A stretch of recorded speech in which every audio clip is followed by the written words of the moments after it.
Hello and welcome to Self Power Now, where empowering women share their stories and advice about life, work, happiness, love, and success. I'm your host, Debbie Giussoni, and I'm so glad you're here with us today. So sit back and enjoy the show.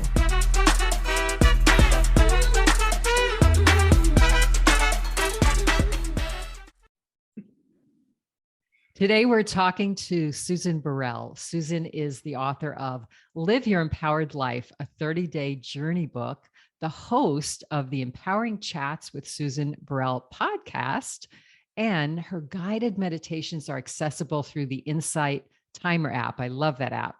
Susan says she was born as a feisty Scorpio with red hair who has navigated life by learning how to listen within. Don't we all have to do that?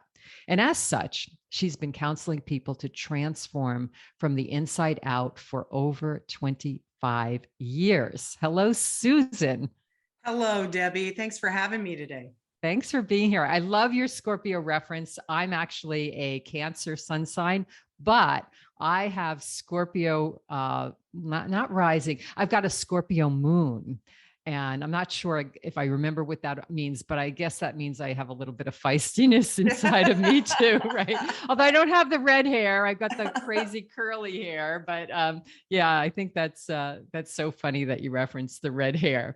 Listeners, we have a great show for you today. We are talking about fear. That's a big one. We all have fears in life. There's no way getting around that. And sometimes they can be quite overwhelming, creating a lot of anxiety in your life and sometimes stopping you in your tracks from moving forward in life. We've all been there and sort of comes and goes during life, but Susan is an expert here. So Susan, let's start with the basics. Some say, and I know I read this a lot, that fear is anything outside of love or the opposite of love. How do you define fear? There's an acronym as you're asking me this, Debbie. Yeah. False evidence appearing real.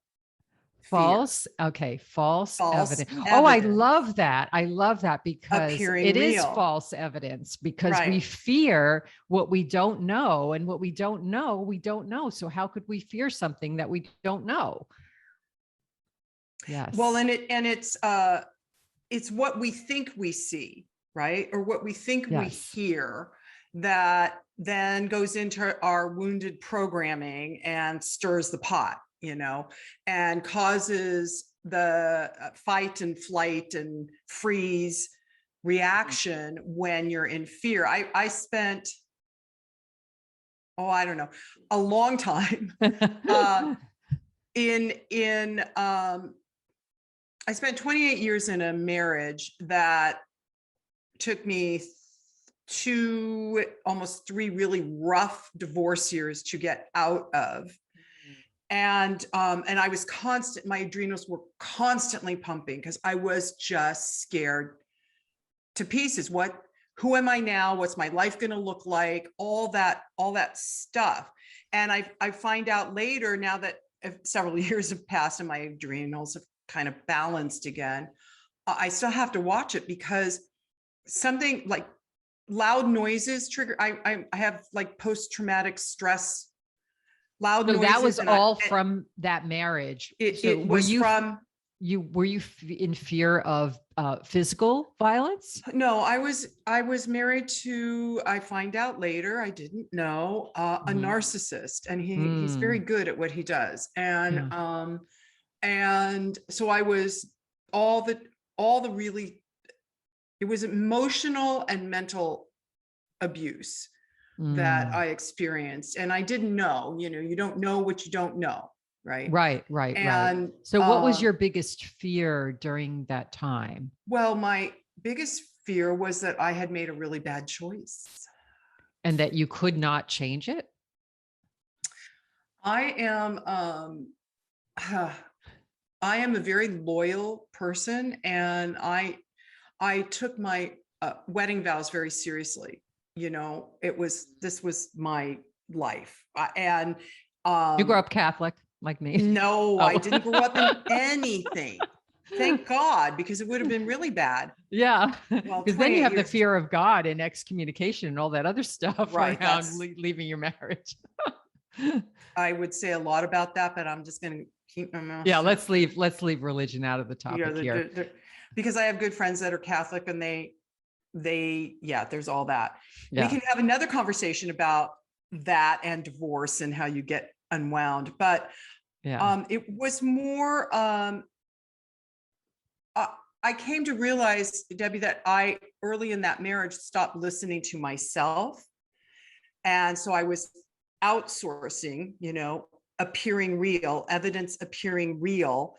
I was outsourcing my power, my truth, my wisdom. I was listening to all the other people, especially my ex-husband, Yeah. who, for people that don't know about narcissists, and there's so many, they entrap you with exactly what you want to hear.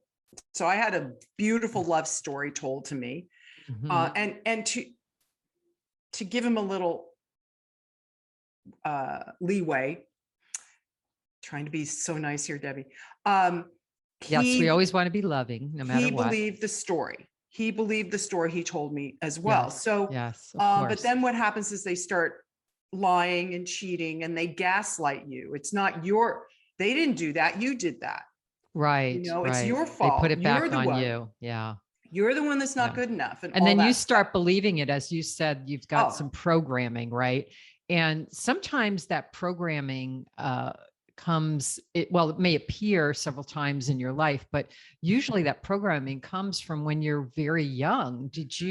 Were you able to associate some of that programming, why you accepted that type of relationship?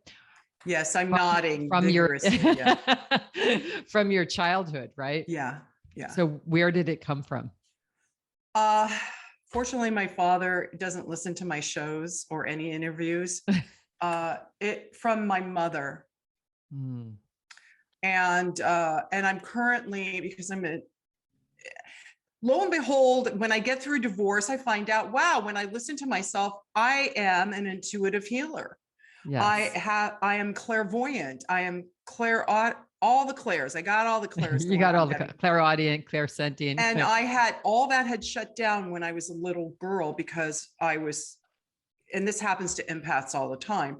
My mother kept telling me not to be sensitive, stop saying things that scare people, because it would just come out of my mouth at age 4, and I didn't know that they didn't see, feel, know what I knew. I thought everybody did.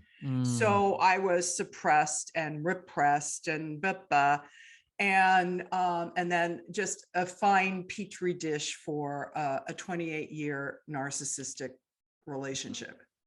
Yeah, the control that was put upon you, right, from a child, then manifested itself in another relationship with your romantic relationship. Yeah. And actually, he was better than the last one. Do you know what I mean? So it's like, whoa. Well, sometimes, it's great that you said that. And I hope the listeners get this cue. And that is that life often gives us lessons over and over again, right? Until we learn them. Like many times people say, why do I keep attracting the same kind of guy? Or, this not good for me. And it's like, well, at some point you need to recognize that. And the universe is keep giving you that lesson. Right. We get supported in the very thing that our soul chose to learn. Yes, right? Yes. And I'm still trying to figure out what it was I was supposed to learn about that experience, Debbie. Well, I do know, because about 2 years in, I knew he was cheating on me, and he denied it and said why don't I trust him? He's my husband, that kind of stuff. And so I started doubting myself. Now, part of that is I was pretty young, 25. I think that's young. I didn't know myself when I entered in there.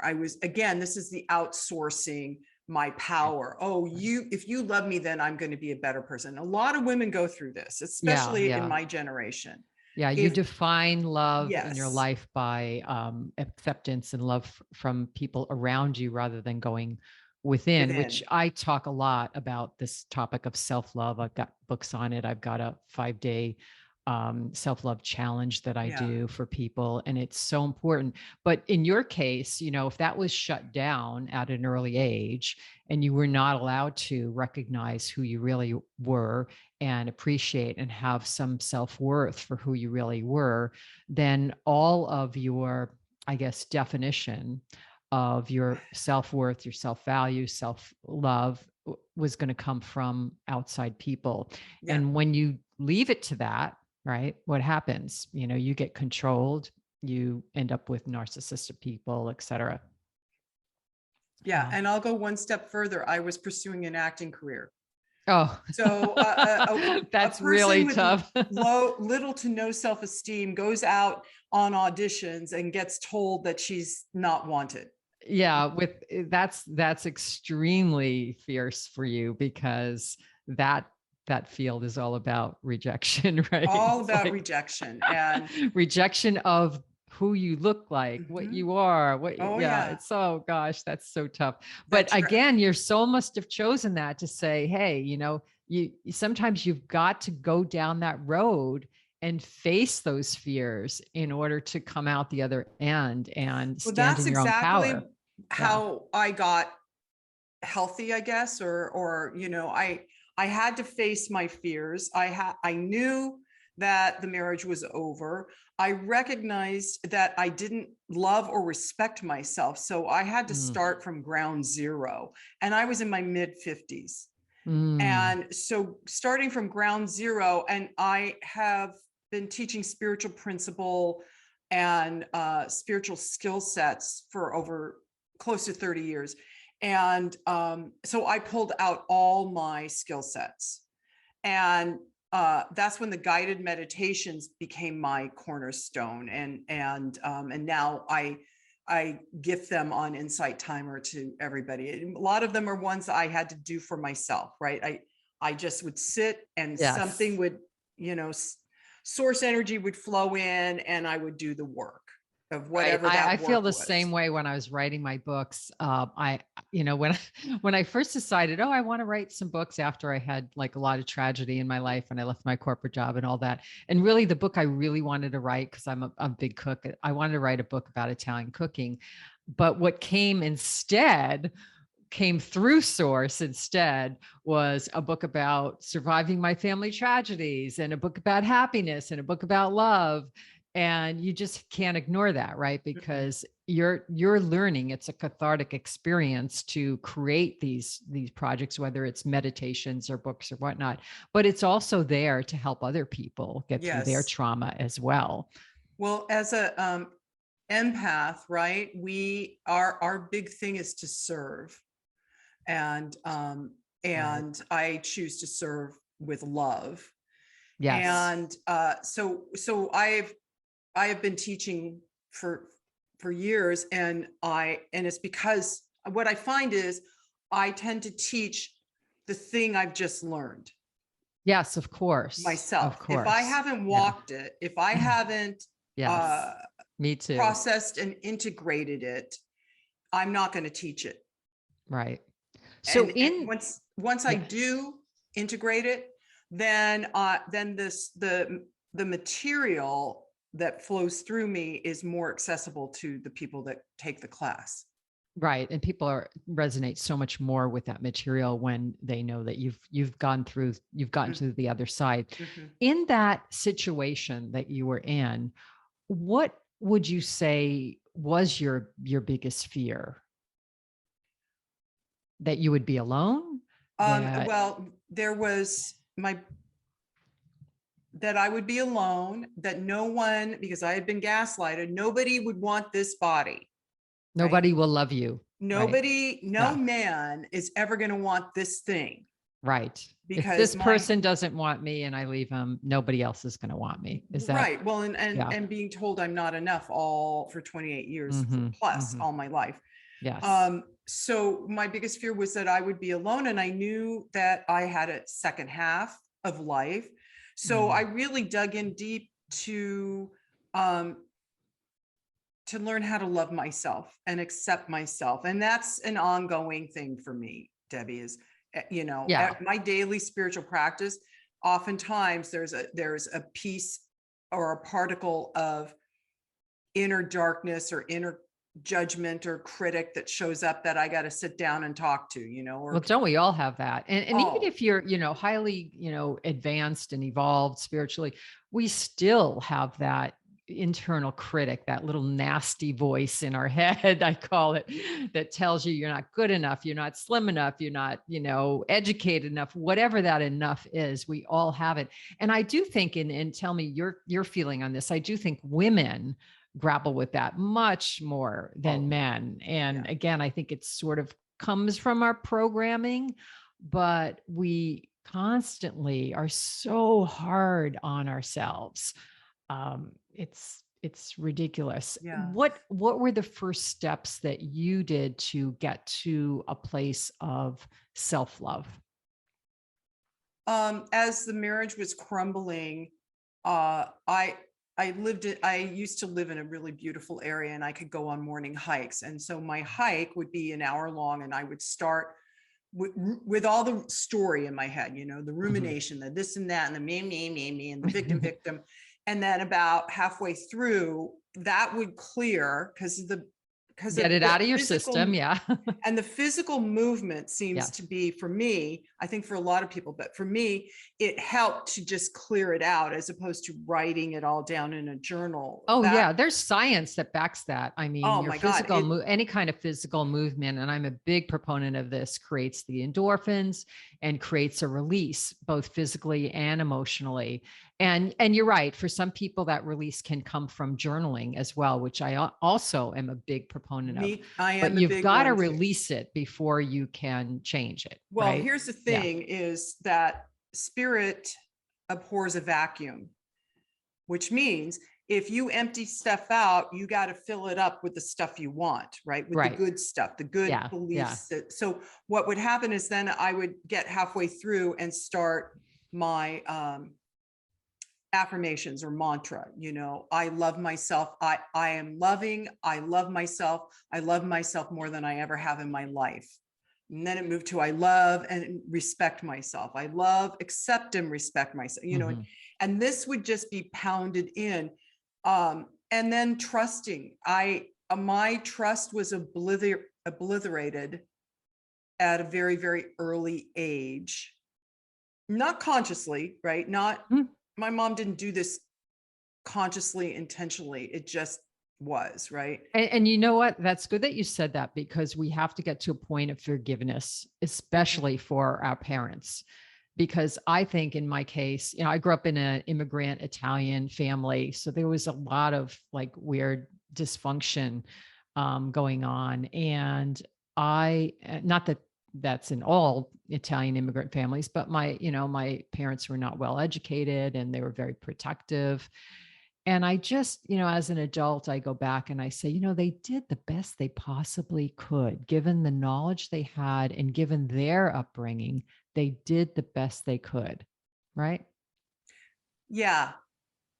And I go in and out of that, now that I'm aware, so what happens is when you recognize they did the best they could, there's multiple layers of wounding that needs to be brought up into your conscious awareness so you can release it. Mm-hmm. Right? Forgiving. So sometimes people think, oh, well, if you can just, I had somebody say this to me, I wanted to smack his face. If you could just, I told you I'm feisty, right? If you can just forgive, why don't you just forgive? No, see, for me at least, there has to be some levels of peeling that layer back. Okay, I can forgive this, but not that. Oh, I can forgive until I can get to where enough has been revealed of how either I was perpetrated on, or how I allowed that, or what is mine that I need to be responsible for, self-responsibility. And when I can get to those places, then the forgiveness eases in, and it can radiate through the whole experience. Right. For And that whole me, journey is an inner journey. It's not really yeah, about the people, the other no, people that you felt, treated you badly or did not respect you. It's not about them. It's about you. yeah, Yeah. Yeah. all the time. And Yeah. then that's where the key Mm. piece of forgiveness really matters, because it really, forgiveness needs to start with ourselves. Yes, absolutely. And when we can understand that, I mean, you can forgive from the outside in. Oh, I forgive him, Mm-hmm. her, them. But it comes to the place where, and I think this was my deepest fear, is that I had not, that I had made so many bad choices that they were irrevocable is what I'm hearing. That's not the right word, but unredeemable. Yes. Yes. And they were, and it wasn't it wasn't like Yeah. it wasn't I wasn't doing bad stuff, but for me and my integrity, I have very high integrity. And I let myself down multiple times. And Yeah. then, and then we had a son, and how did I, so I worked through forgiving myself of how did I let my son down by remaining in that marriage? Mm. What Yeah. We have to was give it? ourselves a break. Yeah. Yeah. Was it best that I stayed? And I think it was, in hindsight now, but all those layers of guilt and shame and jealousy, anger, all contribute to the fear of what's going to happen to me next. Can I trust myself? Can I trust myself to make better choices? Can I trust myself to be a happy person? Right. Because when And, you come out of damage sometimes, like that, it's hard to yeah. be happy. And sometimes when we're in a place like that, or we're in a bad relationship or dysfunctional, and this aligns with even, not only romantic relationships, but business relationships, Mhm. whatever, parental relationships. It's easier. The easier route is to just stay put because that's what you know, right?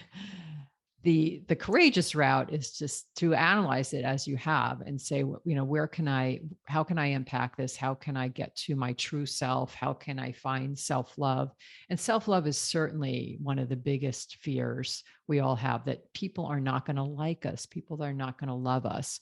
And that's a fear. And it creates behavior, right? It creates Right. behavior patterns to, I want to say, just adapt to what other people's expectations are of you, and to look a certain way and live a certain way and act a certain way. And that becomes your comfort zone, right? Yeah, Yeah. I have lots of clients that stay in jobs, Mm-hmm. relationships, because that they're miserable in, and you just see their soul diminishing day by day. Yeah. It gets And sucked out. The light of their right, the soul just energy gets of sucked life out. Yeah. exactly gets sucked out. And because it does take a lot of courage. It takes a lot of courage, especially if you don't have a strong foundation of self-love, to stand up and say, hey, I'm worth it. It takes Mm-hmm. a ton of courage. And one of the things I found is that I had to face my fear. And this is what I teach my students and clients is, first you have to identify the story Identify, running. what is it? Is it the fear What's of the the story unknown? I'm running in Yeah, my head exactly. about this situation, person, or Mm-hmm. whatever? And then pinpoint those parts that scare the crap out of you. Where are you most fearful, and face those fears. Because oftentimes, when in my journey, I've recognized that if I make myself sit down and face the thing I'm afraid of, it's not going to be as bad as I thought, Mm-hmm. or it's not even there. False evidence appearing real. It's not even there. Yeah, But I always say fears, are based on false beliefs, because they're usually based on what will happen, right? future In the thinking. future, when nobody really knows what Exactly. that will be. So Exactly. why worry about it now? Right. Well, I come from a long line of of warriors. Yeah, my grandmother Me used too. to do the dishes grinding her teeth because she was worrying about something. You know, you could hear her teeth grinding throughout the house because she was always worried. So, Yeah. Well, money was a big thing in my family too. Mhm. We didn't have a lot and went through a lot of hard times with money. So I kind of grew up with this like money fear of the future, that I'm going to not have any money or whatnot. I'm sure you counseled people in that respect too. People, and it's a fear about the future, right? Mhm. Well, and that was Yeah. what I was most shocked and then concerned about Mm. when I was going through divorce is um I How are you wouldn't going to have any. survive I financially? right, I wouldn't have Yeah. anything. And that was a really tough road to get through. What Um do you tell people that have this intense fear of money, losing all their money or not having enough money? Again, it's an enough thing, right? I'm not worthy yeah, enough to have. it is enough. Well, the first thing is money's energy. Yes. It's again, it's not a real thing. Human mind has made it real, but money is just energy. And the more you have, the most important thing to make sure you stay in a flow of money, Yes. It ebbs and flows in and out, right? because it's supposed to circulate. And that's a Yes. spiritual law. Yes. It's not the Yes. law of attraction, it's the law of circulation, Yes. because you've got to give in order to receive. Right. Again, it's that spirit abhors a vacuum. You've got to empty out, not everything, not every penny in your bank account, right? But you've got to empty out so that more can flow in. Yes, And then I you've agree also with got to that. do that with your belief systems. You've got to empty out as much as you can ascertain the limiting fear-based beliefs that you're not enough, you're not going to have enough. And you have to constantly be vigilant about that, because as you empty those beliefs out, tons more money could come in. And then that scares people, right? Wait, whoa, if somebody Yeah, won it's the all lotto. relative, right? Right. There are issues. You can worry about issues on both Mhm. sides of the spectrum, right? Too much or too little. Too little. And this is part of what I tell my clients, because I had to practice this. It goes back to that forgiveness, and you've got to go layer by layer. I was before a few years before I filed for divorce, we were having financial problems. And we were in debt, like, I don't know, $30,000. And so I started, okay, I'm going to practice this law of attraction. I want $30,000 and I want to be able to see it the way I see it. And this was while I'm hiking, right? And as I'm walking, I'm like, The second part what, of the hike, what would the happen if positive part of the 30,000, hike. right? What would happen if $30,000 dropped into my bank account? It would freak me out. So I was like, okay, let's chunk it down. So I said, okay, I want $5,000. I want to prove principle. I Yes. want to prove spiritual principle that as I focus on what I want, it will come to me. Within a week, $5,000 showed up. Okay, now let's go to 10,000. And within 4 months, I had the $30,000 and our credit cards were But you paid had off. a belief system. I feel also too, not only to focus on what you want, but focus on what you have in deep, deep, Yes. deep, deep gratitude, and focus on all the abundance that you have in your life, both money and other items. And that will just bring more. It's that like attracts like principle, right? The more you focus on what you want and what you have, the more will come your way. When you focus on lack, you're going to have more lack. Well, and So, that's a good point, because what you just said, it's important to focus on what you have. Where people get stuck is that they think what they're supposed to be focusing on is the thing they want, right? right. The Yeah. law of attraction, the law of Yeah. abundance. But what you just said is absolutely true, Debbie, because in that place of gratitude, you create the container.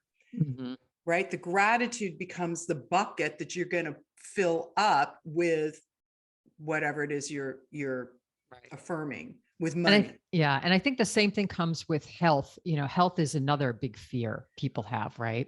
Yeah. That they're going to lose their health, or, you know, they might be suffering from a health issue and they feel like it'll never get better.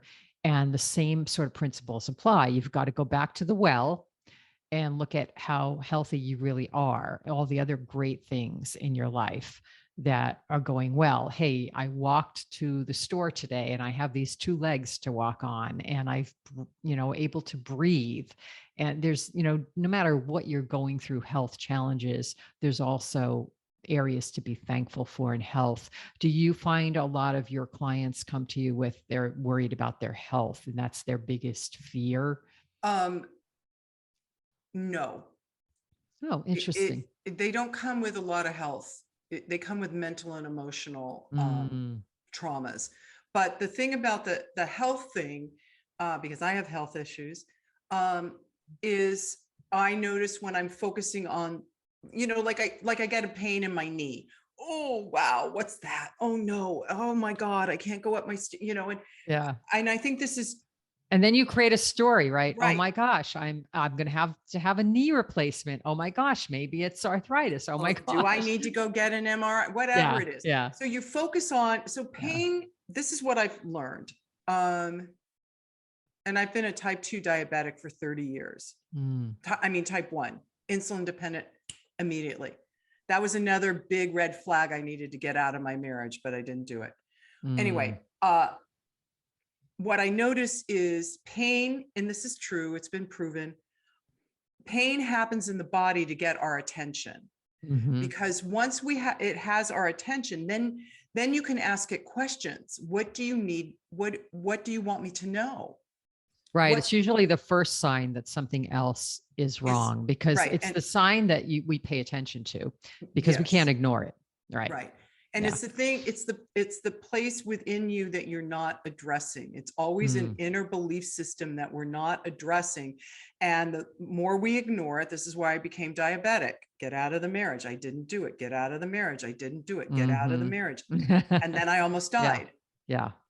And so, Yeah, the universe says, okay, give her something a little harder. Maybe she'll get the message now. No, right. maybe she'll get the message now. No, let's throw her against a wall. Maybe she'll get the message then. And this is ever, you know, I constantly watch. So I try not to go into the story about the pain. I Mm, try to, or okay, so maybe I run a little bit of the story, Debbie, you know, but then I sit as an down with example. Yeah. myself and ask, what do I need to know? What am I not addressing? Oh, wow, I didn't drink enough water. Okay, more water. Or wow, I shouldn't have gone down that trail the way I did. Okay. Are you a mountain Or biker? no. Oh, that's what I do that sometimes. And yeah, Yeah, I it's have friends that can mountain be bike and dangerous. Yeah. yeah, and they've had stories and I'm like, no, I Mm. don't think so. I think also too, when you get to a certain age, and you get around your friends, a lot of people a lot of them start talking about what's going on, their ailments in their body. And I really try to avoid those I conversations do because too. I don't want to give more fuel to the fire. I don't want to talk about this aching elbow or this, that, and the other thing. And I try to, in those conversations, sort of gloss over it, say, and, you know, if I was dealing with something, oh yeah, I was going to physical therapy for my elbow, but it's all going in the right direction, then just change the conversation. Yeah. But do you find that too, at a certain age, like maybe it's the over 50 crew, we start talking about, you know, everything going on in our bodies, Well, and it's usually what's wrong. right. You and I don't start talking about it. They do, No, right? no, yeah. You know, yeah, I have a group of very, very dear college friends and we get together once a year until pandemic. And the first day we go away for a weekend. The first day it's all the ailments and then the drugs that they're taking and then the doctor you should see. And I'm like, so I just leave And the some room. of that is you know, useful, resourceful information, granted. But see, this is where, okay, so because I am very empathic, I absorb people's energy. This is what empaths do if Yes, you're not yes. aware of how to build your boundaries. So when people start a conversation about their aches and pains, pretty soon I've You're got feeling them. the pain in the back and my shoulder, and I'm coughing, and I'm like, okay, what? So I just get up and leave the room when they start that You're conversation. like the husband whose wife's pregnant and all of a sudden he's having cravings and, stomach pains and Yeah, stuff. yeah, exactly. What do they call that? Oh, there's a name for that. I There is a can't name think of for it. it. Yeah, companion pain or something I like can't that. think Oh what my it is, gosh. but yeah, it's so again, this goes back to false evidence appearing real, fear, right? So it I would encourage your listeners, it's what I tell my clients, don't listen to the negative stories. Don't watch the news. Yes. Your life isn't going to be enriched by watching the news. Your life isn't going to be enriched by worrying about Russia pushing the button, or, your life isn't going to be enriched by that. So just get it out of your purview. And if you hear people talking about it, be aware how you feel, how it affects your body. I know for me, if I'm out to eat and the table next to me is talking about world events, my stomach clenches. I can't digest my food, and I just have to. It's never good news. No. Yeah. So just, and I'm pulling my hands over my head. Just get that energy off your body, out of your mind. You can do this. Everybody can do this. We're all energy beings. Yeah, And just pull it redirect. out. Yeah, redirect your thoughts to something more positive, just to gratitude, to love. And that's why it's so important. I know with this work of, getting rid of your fears, to find out, where is the first incident of this in your life that you remember, as you remembered from your childhood. Because in order to clear fears, you first need to find out where they're coming from, right?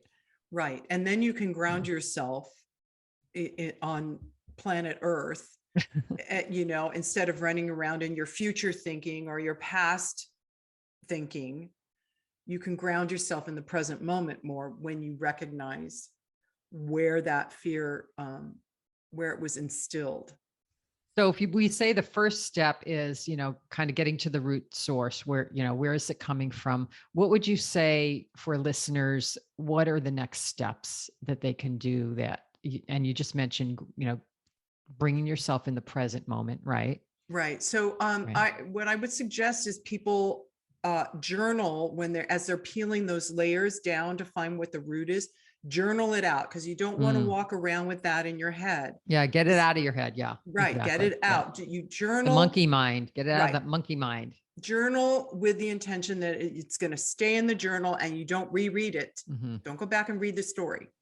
But then also, can you burn the journal? That's a good thing too. Can you burn it? Yeah. Sure. Get it out, burn it. Yeah. I just throw it away, down. Yeah. Throw it away, whatever. Yeah. Because you don't need to revisit. Oh, look at how much I've grown because I was there, But the other thing is taking time daily to ground yourself. And this is meditation.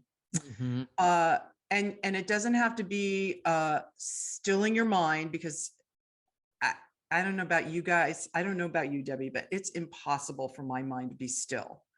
Yeah, I have I come from a long line of my personality type A. It took me a long time to get into meditation and then give myself a break and realize that sometimes I just can't still my mind. And then other times I'm really good at it. But everybody can take 5 minutes and focus on something, a flower or a chair or whatnot. But I do agree with you that it doesn't have to be that. It's anything that stops the chatter in your mind. So that could be, going out and doing some gardening it's whatever works for you. So for some people, it's that runner's high, or some people it's physical. For many, many years, I think I got to that place through exercise. And now for me, it's both exercise and more traditional meditation or guided meditation, as what you're offering up on the Insight app. Yeah. On Insight Timer is a fabulous learning tool for people that haven't meditated, because you can go and listen to guided meditations. That's Mhm. helpful. Mhm. Especially when you're listening to people that do guided meditations to help you clear your energy field, Right. or ground, or all of that, or help you sleep better. But they also have a system where you can set a timer. Hey, insight timer, Yes. set a timer, and hey, I only got 10 minutes. Right. Set it for 10 minutes, and you can listen to music or sounds or whatever while you just sit still. Hmm. Yeah, I And love that. oftentimes when we slow down, that's when our intuition can be heard. The wisdom, what I like to say is the wisdom of the heart Hmm. can be heard and seen. Yeah. And You open the solutions, space for that. You right? need the stillness Solutions to open show the up, space. but you've Yes. got to slow down enough to listen to yourself instead of do the next thing on your to-do Yeah. or what your So boss we, wants you to do. so meditation is helpful. Any other steps you would recommend? Um, Well, the biggest thing for me, at least this is what I'm working now. Uh, I have been working for over a year and a half personally, is to ground, to ground. And what And does so for that some mean? What does people, that mean? Explain to so us. I have my for, methods, but let's see. right. So for me, I ground energetically because my energy system needs to get down into the earth, deep into the earth. So I see myself building a root system that goes down into the center of the Hmm. earth. Yeah. And then I bring that earth energy up, those roots up into my physical body. Hmm. And that keeps me present. Hmm. But there's also something called earthing, where Yes. you can Take your shoes and socks off. take those rubber soled shoes off and stand on the grass, Yes. or lay down on the grass or the sand at a beach, or because that again, it's the bottom of the feet root into the earth. Hmm. Hmm. And so then but you can do it as a visualization as well. If you're in an office and you don't have time to go walk in the grass, you can do it as a visualization, just seeing your own root system going down into Yeah. the earth. And a lot of meditation, guided meditations will have that right at the beginning. Picture a grounding cord from the bottom of your spine all the way down into the earth, right into the center of the earth, and then bring the earth energy, the healing earth energy back up into your being. And then you visualize that energy coming up through your spine and all the way up through your head and out your crown chakra and all that. So there are plenty of ways to ground and feel grounded. But what that really is bringing yourself into the present moment, which is really all meditation is bringing yourself into the present moment. So basically, facing your fears, finding out the root cause, being present, doing some sort of exercise to get rid of those fears, whether it be journaling or whatever works for you, and keep moving forward. Correct? Well, yeah, and this is the final Yeah. piece, I think. Yeah. Which is Well, the hardest I'm thing, not going because to say the we final fall piece. back a lot, right, into those Right. state So patterns. It's what easy. I've learned over the last year and a half is after I've done those things, is to then breathe from the center of my heart, Yes. activating love within me, and then feel that love radiating into all the cells of my body. And you can see it as liquid gold if you want, but just radiating into all the cells of my body, and then my whole physical body, mental and emotional bodies, and my spiritual body, so that I'm just a radiance of love. And Which is that really what we all helps. are. We just don't Exactly. recognize it. And here we are, we came full circle from the very start back to what? Self-love. Self-love. The most important lesson we are all here to learn in life, if we could just give ourselves a little self-love. Jason Mraz has a great song called Love is the Answer. Love is still the answer. You guys need to listen to the words, because no matter what, that's the answer. That's love. The answer to everything. Well, thank you, Susan, for your presence here with us today. All your insight. I loved hearing about your own journey as well. Listeners, if you'd like to connect with Susan, listen to more podcast episodes, or join my free 5-day self-love challenge that I spoke about, you'll find all those links on selfpowernow.com/guide that'll give you areas that you can go to. I wish you all a wonderful, wonderful day. Come back and join us next time. Thanks for listening to Self Power Now. If you enjoyed today's show, please share it with others, follow it on your favorite podcast platform, and join our community on selfpowernow.com and receive 3 free happiness gifts. And while you're there, if you're looking for more ways to be happy, healthy, peaceful, and loved, check out my books and new online courses. Until next time, this is Debbie Jasoni wishing you self-power now.